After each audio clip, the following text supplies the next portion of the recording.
여러분 반갑습니다. 오늘은 9-1 사례 분석을 중심으로 앞으로 계속 수업을 할 계획입니다. 오늘은 GS25 사례 분석에 대해서 수업하도록 그렇게 하겠습니다.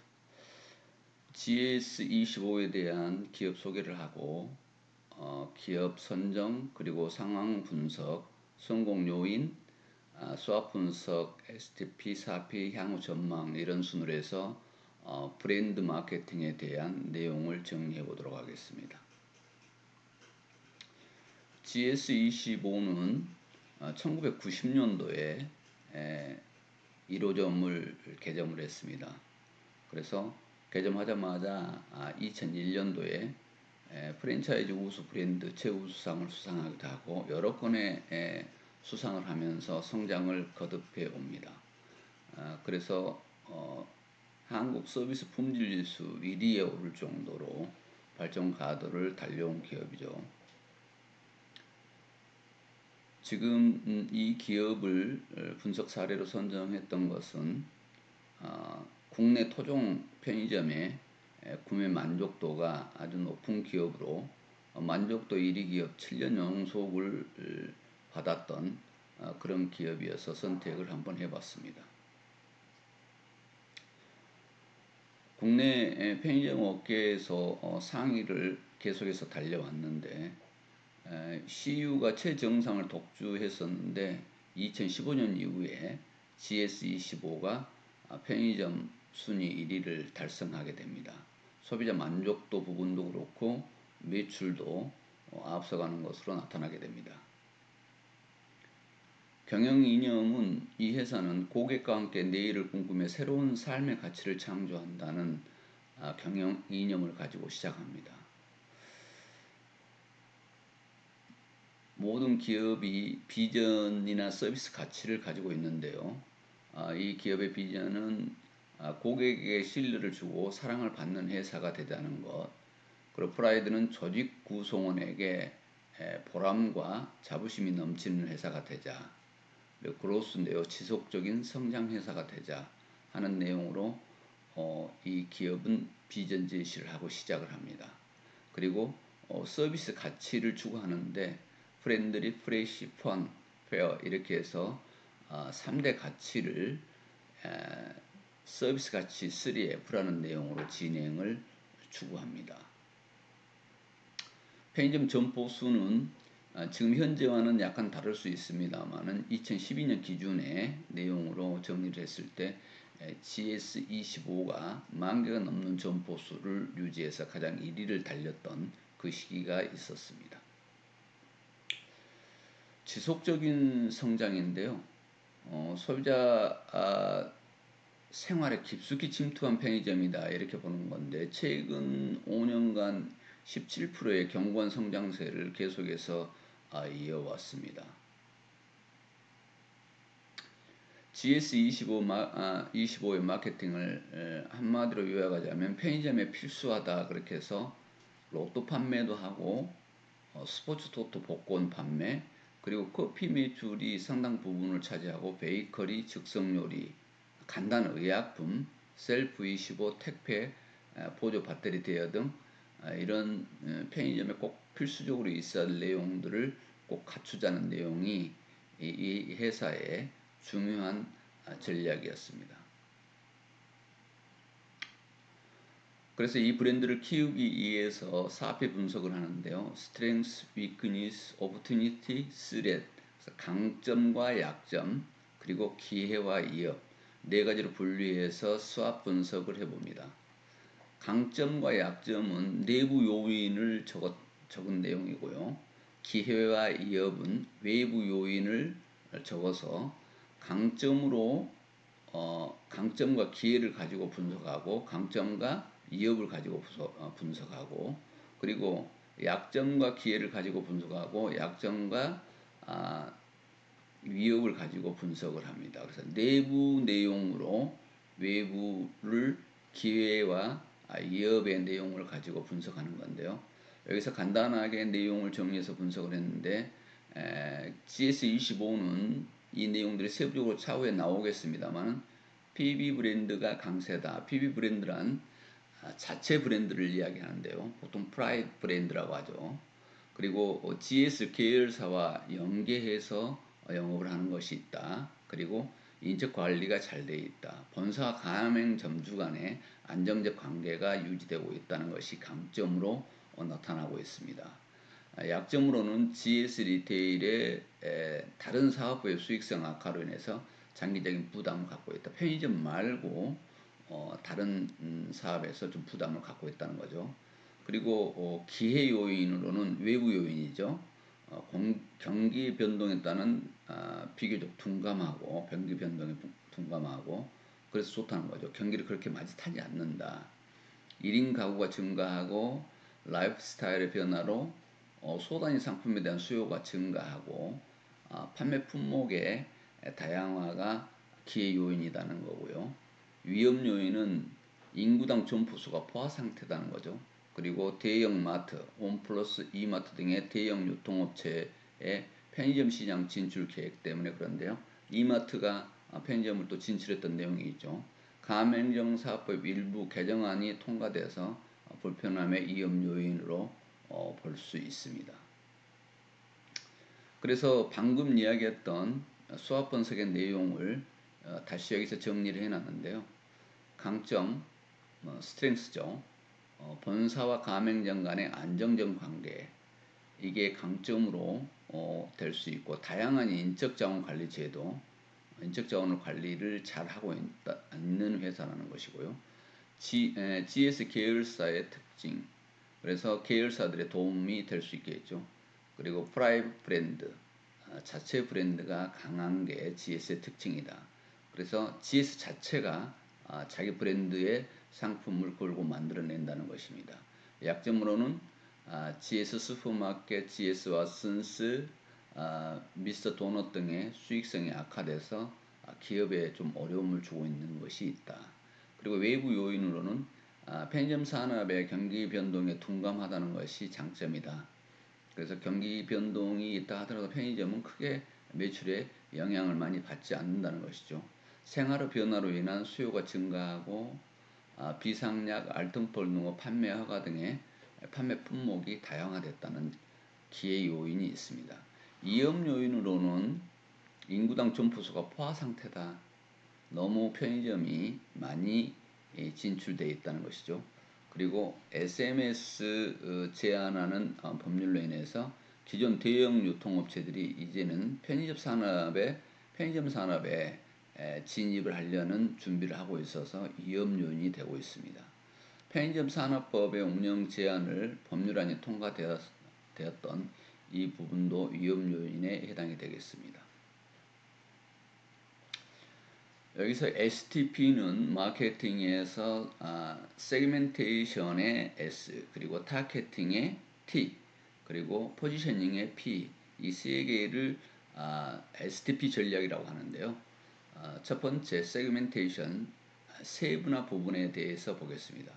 그래서 STP는 S, 세그멘테이션, 세분화해보고 시장을 세분화해보고, 그리고 T는 타겟팅, 목표 고객을 어디로 둘 것인가 하는 부분이고, 포지셔닝은 고객의 마음속에 어떻게 자리 잡게 할 것인가 하는 부분입니다.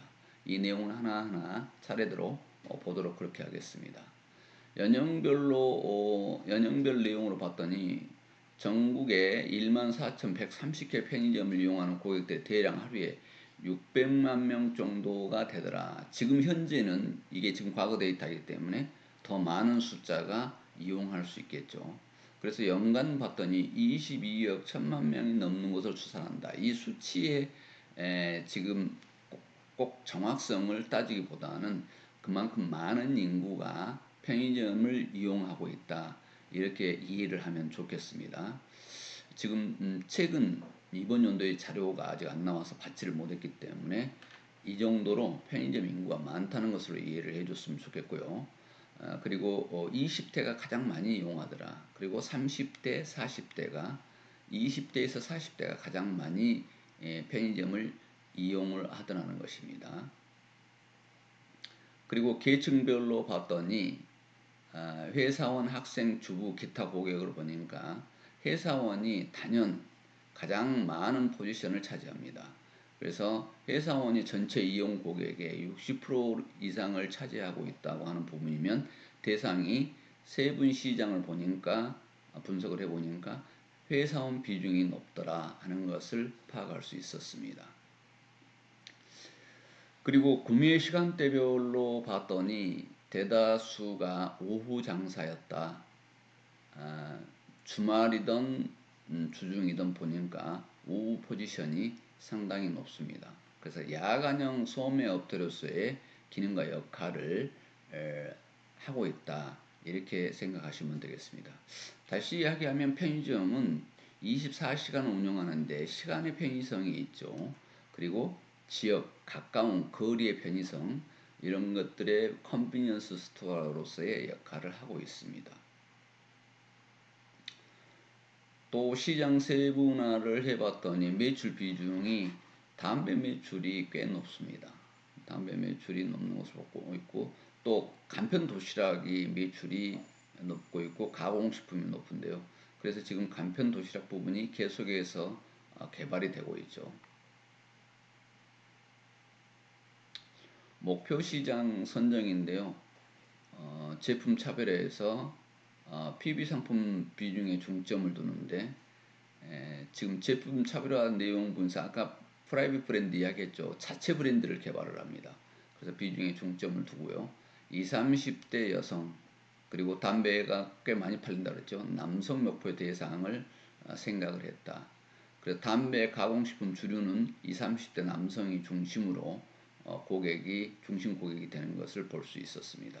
가공식품, 일베 가공식품, 과자류는 20, 30대 여성의 매출이 발생이 되더라. 이렇게 지금 목표 고객을 향해서 제품 차별화를 하는 것입니다.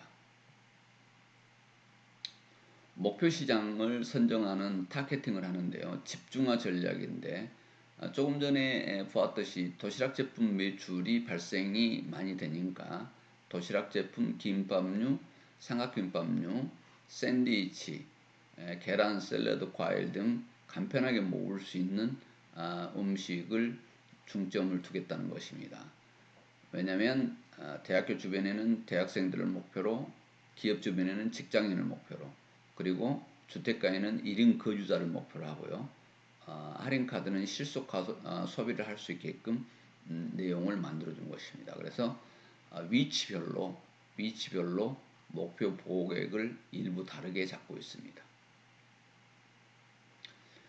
포지셔닝 전략인데요. 고객의 마음속에 어떻게 자리 잡을 것인가, 정말 편리한 편의점은 어떤 곳인가 하는 것을 추구하는 것인데요. 여기에서는 GS 편의점에서는 세금 및 공과금을 납부할 수 있는 서비스를 제공을 하는데요.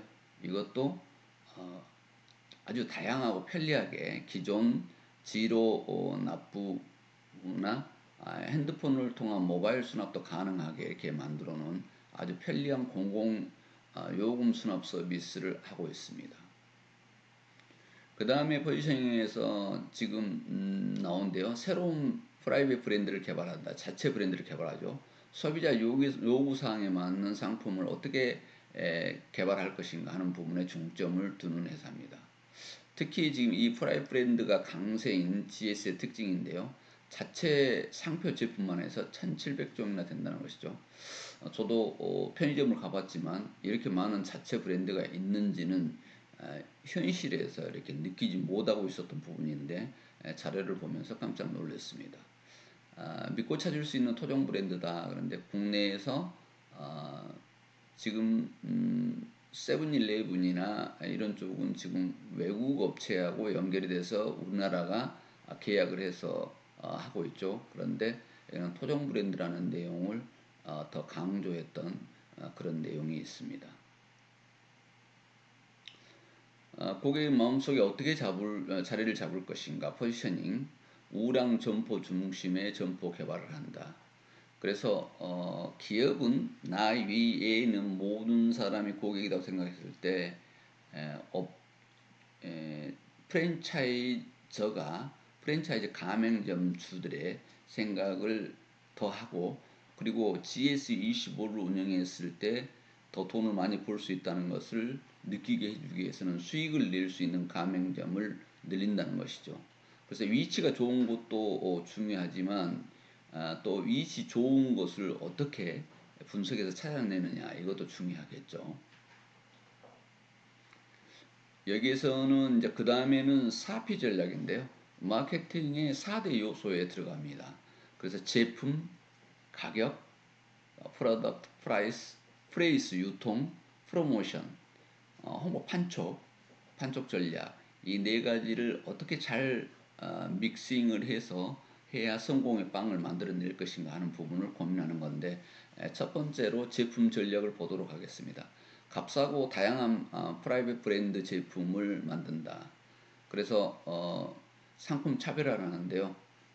다양한 먹을거리를 제공을 하겠다는 것입니다. 또 제품 전략에서는 지금 차별화를 가져가는데 최고가 상품이 많은 곳이 GS25였다는 데이터를 본 적이 있습니다. 그래서 여기에서는 지금 수익 창출을 고려해야 되기 때문에 가격이 더욱 하락하는 것은 무리라고 보고 현재 가격을 유리화하는 것이 필요하다고 판단을 이 기업은 합니다. 유통 전략인데요. 우량점 중심의 점포 개발을 조금 전에도 한다 그랬죠. 그래서 유통을 어떻게 가맹점을 할 것인가 하는 부분인데 수익을 낼 수 있는 가맹점을 늘리는 것 이것이 중요하다. 그래서 우량점포 중심 점포 개발을 힘쓰고 있다는 것입니다. 그 다음에 고객 니즈에 맞춘 점포 형태인데요.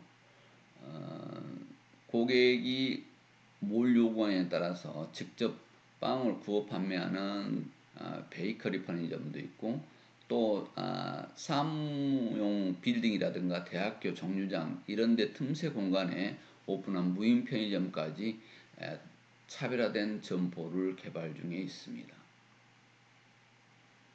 물류 시스템이 중요한데요.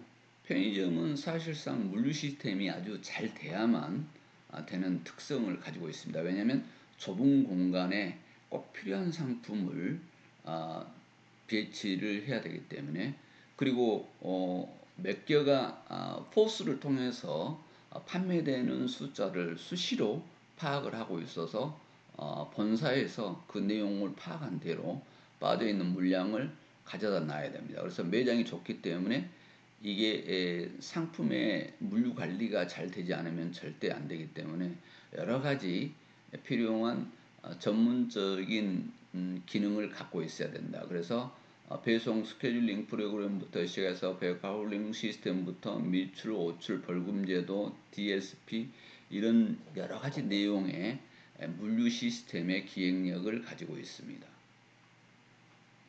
촉진 전략에서는 유통업체 최초로 모바일 쿠폰, 기프트콘을 제작해서 히트를 쳤던 적이 있죠. 그리고 덤 상품 할인 행사 우리가 많이 접하고 있는데요. 원 플러스 원. 또 요즘은 거기에서 더 진전해서 투 플러스 원 이렇게 해서 수시로 편의점에 잘 가서 쇼핑을 하면 원 플러스 원이나 투 플러스 원이나 이런 내용들을 찾아서 볼 수가 있습니다. 흔하게. 이런 마케팅으로 판매 촉진 전략을 해서 편의점에 가면 마침 원 플러스 원이나 투 플러스 원을 사오면 되게 본인이 저렴하게 산 것 같은 느낌을 받으면서 고객 만족도를 높인다는 것이죠. 또 매장 내에 TV 설치를 하는데요. TV 세로용 TV를 해서 3단으로 하는데 뉴스, 신제품 정보, 제품 정보 등을 한눈에 볼 수 있게 이렇게 만들어 놨습니다. 또 멤버십 카드를 만들어서 마일리지를 1%씩 적립해 주는데 1%가 얼마 될까 하는데요. 많은 사람들이 자주 이용하는 사람한테는 이것도 큰 효과를 볼 수 있는 내용이다 이렇게 생각을 합니다. 그러면 향후는 어떻게 할 것인가 하는 부분인데요.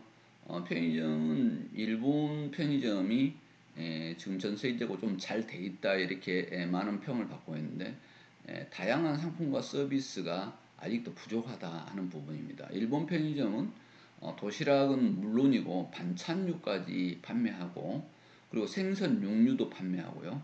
심지어는 만화까지도 대여할 정도로 다양성이 있는데 우리나라 그게 부족한데 앞으로 GS25 같은 경우도 이런 정도로 노력을 해야 된다고 하는 부분이고요. 지금 인건비 내용으로 최저임금 내용으로 편의점은 굉장히 힘들어져 있습니다. 그래서 가맹점주들의 소득 증가가 있어야 되는 고민거리가 눈앞에 대두되고 있고요. 그리고 너무 과포화 상태다. 우리나라 같은 경우는 거의 1,800명당 한 개 점포를 하는데요. 지금 현재는 그 숫자는 훨씬 더 접혀 있다. 그래서 더 경쟁은 심화되어 있음을 볼 수 있고요. 종종 신규 출점한 편의점이 폐점한 내용을 우리가 볼 수 있습니다. 그래서 향후 전망으로는 다양성을 가져가야 되고요. 상품의 다양성 그리고 또 한 가지는 지금 최저임금에 따른 가맹점주들의 비용 부담을 어떻게 해결할 것인가 하는 부분은 편의점의 과제입니다. 그러나 오늘 브랜드 사례 분석을 했던 것은 지금 나타난 수치 내용보다는 큰 흐름을 읽으면서 어떤 틀에서 브랜드를 발전시켜 가는가 하는 내용을 이야기한 것이 더 주라하겠습니다. 여러분 강의 듣느라고 수고하셨습니다. 다시 9-2에서 만나겠습니다.